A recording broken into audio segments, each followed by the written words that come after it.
There are so many excellent games available today, so why would anyone in their right mind ever play a bad game?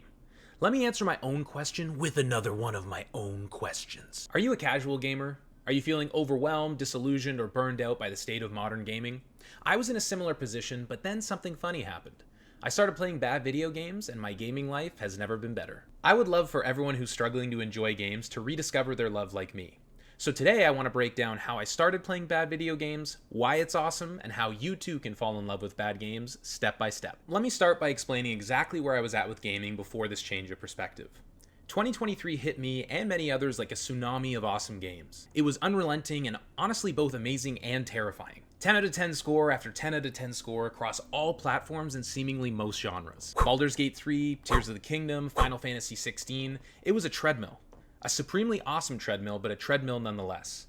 An unending attempt to keep up with the best games that everyone else was loving and having fun with. But here's the thing that hit me like a table's edge to the funny bone. I wasn't actually having fun. What was wrong with me? Did I just not like video games anymore? The answer was decidedly more complicated and required me to wade deep into the unknown and dangerous territory of bad video games. Like Walter White before me, would I survive this transformation? Who would be left staring back at me in the mirror? But it was too late to try and answer another one of my scripted questions with another one of my questions. I was already in too deep. Enter Suicide Squad kills the Justice League. Now, no arguments from me. At the most fundamental level, Suicide Squad is a badly assembled game. A lazy attempt to cash in on the live service craze a few years too late, with one of the most feature-starved year one roadmaps I've ever seen. All this made worse by the fact that Rocksteady, the game developer, used this as their follow-up to the greatest superhero game trilogy of all time. Yes, it was a disappointment, and I would never try to say you're wrong for thinking that. But I played Suicide Squad for 50 hours, and I had a blast.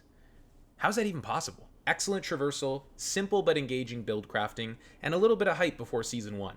That was when I still thought there was more significant content coming for the game. And even though I was wrong about that future significant content, I don't regret my time spent with the game because it was fun with a capital F. And this was my first taste of the sweet nectar of the bad gaming gods. A realization so potent, so profound that it threatened my entire identity. That realization was as follows. Just because a game is bad doesn't mean it can't still be really fun. Now I was getting somewhere, but I only had half of the answer.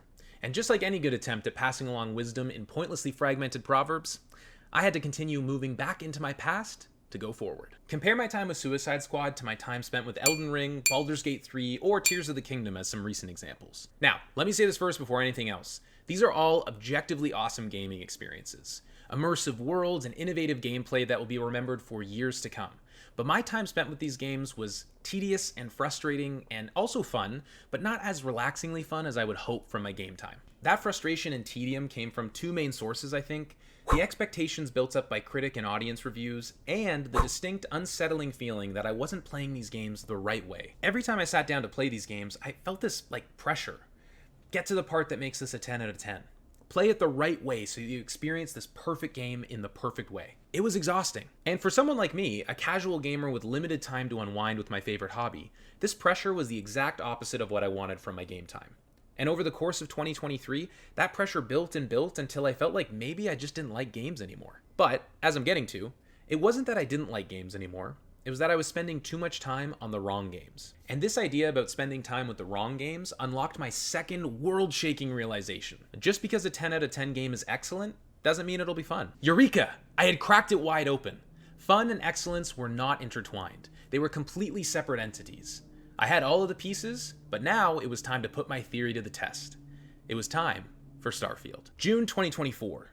The Xbox Games Showcase debuts a look at Starfield Shattered Space, the first major DLC for Starfield that looked kinda awesome. I actually have a review up for Shattered Space now that you can check out at the top of the screen. When Starfield first came out, I actually bounced off of it within 5 hours. It just wasn't really working for me. And there was a lot of discussion at the time about the game being a disappointment and just the community being generally unhappy with it. And earmark that disappointment because I'm coming back to it. In any case, I put the game down and I forgot about it. But the Shattered Space reveal stirred something in me. And so, despite my better judgment, I re-downloaded the game and tried from the beginning. I was blown away. How had I not loved this game from the beginning? A huge world of star systems to explore, outposts to build, ships to put together like your wildest LEGO creations, and some cool stories to get caught up in dealing with the different factions across Starfield's settled systems.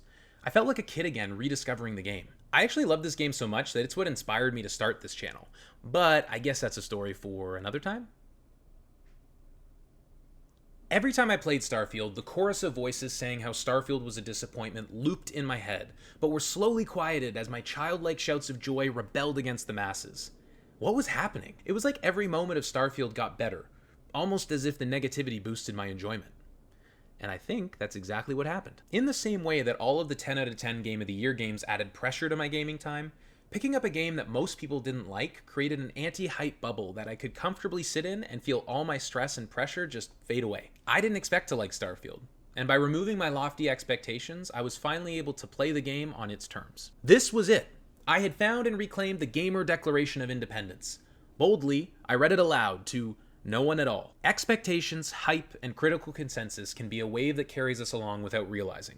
Sometimes it can convince us casual gamers that a game sucks. But when the wave crests and the water settles, we might find ourselves floating in paradise, free from the noise of other people's opinions, released from our own impossible expectations. Sometimes, not always, but sometimes, bad games are something special waiting to surprise us in the best way. Now, you might say, Dylan, why don't you just stop listening to other people's opinions and decide these things on your own? I don't have a lot of time to make these judgments. As I said, I'm a casual gamer with limited time to play, so I lean on trusted critics and gaming communities I'm a part of to help me decide what I should play next. And when the voices I trust collectively say something is good or bad, I think us casual gamers in particular are highly susceptible. And this was the final piece of the bad game revelation, something that has forever changed the way I consume review and impression content. Video game reviewers are subjected to way too much gaming content. Their incredibly vast perspective is actually a very limiting point of view when you consider the average casual gamer's hobby time. If you're anything like me, you have a limited amount of time to game. You might have nights after work, or maybe a weekend day, or if you're really lucky, you might have a full weekend to devote to gaming. But regardless, your gaming time is limited. Why does that matter? That actually fundamentally changes the way a casual gamer experiences a game versus a game critic or big YouTuber. By spending all day playing video games, your expectations grow exponentially. It becomes easier and easier to demand excellence and harder to appreciate just good. Now, that's not a bad thing in and of itself. In fact, we really do need influential voices like YouTubers and reviewers to continue challenging the industry to evolve and pushing games forward. I do not want the industry to settle for mediocrity and just keep going that way. But as we've talked about, as the gallery of critics' expectations rise, their eventual disappointment grows. And this affects everyone who leans on critics to help make informed decisions about what game to play next. And while these expectations are good for the industry, they're not particularly helpful for gamers who have limited time to play. That's because the novelty of a good, not great game actually lasts a lot longer when you stretch it out over a longer period of time. Playing a game out over a month or even longer can help smooth out some of those rough edges versus a binge where you're trying to hit a review deadline. Now, on the topic of rough edges, all we've just talked about would mean nothing without a very important disclaimer. None of the above excuses predatory monetization, technical messes sold at full price to unwitting gamers, or anything else that falls into your personal definition of shady business practices. These are not okay and should not be defended in any way. So, we've established that bad games can actually be really fun in some cases, and that casual gamers stand to gain the most from playing bad games.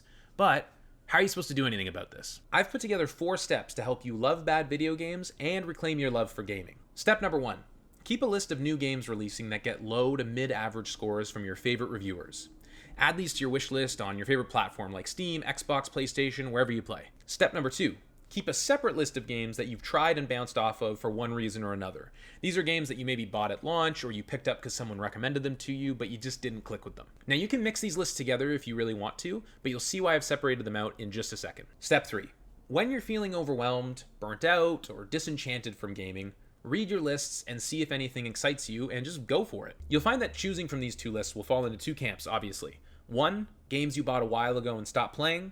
These are the best opportunities for bad games to surprise you because you've already paid for them. There's no additional cost to try them a second time. In my experience, these often have the biggest payoff if you click with the game on a retry. The second camp is games you haven't purchased yet. Because you're making a running list of mediocre to bad games, there's a good chance that these games will go on sale and you can pick them up at a steep discount. This is the second best case as the entry cost should be low, but not free like the games you already own. And because you added them to your wish list, you'll receive notifications as soon as they go on sale. Either way, both of these scenarios are primed best as possible for pleasant surprises. Now, step 4 is super important because it ties everything together. Don't stop playing 10 out of 10 games just because. In fact, this whole system here can actually help you appreciate 10 out of 10 games even more. Step number 4 is to try waiting for the hype to die down before playing a critically acclaimed game. See what you actually think about it when the crowd has gone silent. It's at least an interesting exercise to start testing what it is you actually like, and it isn't just critics' consensus that's making you think you like something. Or even worse, making you feel bad that something you don't like is something that everyone else does. Another bonus here is waiting also gives you the opportunity to find the game at a deal price, which is always a win. After all of the above, you can rinse and repeat this process between big Game of the Year releases that you're excited about, or go rogue and become fully converted to the bad game only brigade. That's not a real thing. You should play all games you want to play, good or bad, or okay. So, the next time you feel overwhelmed by the relentless march of modern gaming, take a look at your backlog of games you skipped or stopped playing because they weren't working for you. If you're willing to go against the consensus and you have just a little bit of luck on your side, you might find that bad games can be just as good as great ones. And speaking of bad games, check out this video right here for 12 bad video games that are way better than you remember. I'll see you there in just a second. Thanks so much for watching. I'm Dylan. This is Beep Boop Loot. We'll see you in the next one.